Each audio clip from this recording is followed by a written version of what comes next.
How to repot bird of paradise. Here we go. Let me start by admitting that I killed my first one because I didn't bring it indoors during frost. Don't do that, it's gonna die. Okay, for your soil, you're going to need 1/3 cocoa peat, 1/3 sand, 1/3 perlite, and I added some orchid bark. You don't have to. My soil was already mixed from my previous plant, so I just added a little bit more. I didn't mix it well. Make sure that you mix it well.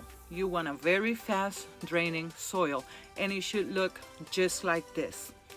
If your soil is not draining fast, you need to change that soil.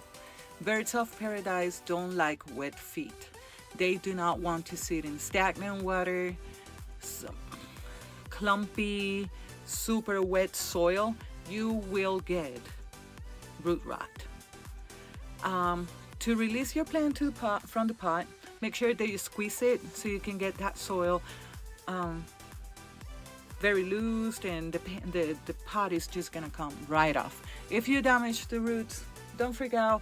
You can put cinnamon on it to prevent any fungus or anything like that, but you should be okay.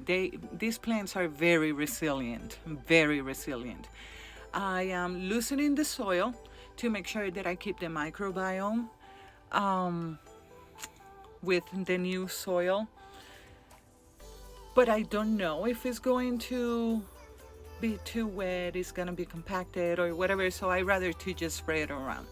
I added some compost, and the compost that I use is from Puerto Rico. It's called Desde Mi Huerto. I love that compost. It's very expensive to get to United States, but I think it's worth it. All right, once you have the soil level that you want, I personally like to add a slow release fertilizer. I use Osmocote Plus. 1 capful, that's more than enough for this size of pot. I think this is a 16 inch. If it's not a 16, it's a 20 inch. And yes, I didn't need it to repot my plant, but I wanted to.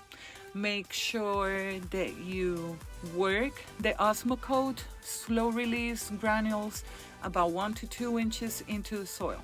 Then you're going to water your plant. Make sure that it drains really, really, really fast. If it's not draining fast, you need to change that water. Your plant is going to get root rot and it's going to die. And now you are done. Thank you for watching. Have a good day, and it is what it is. First video. Bye.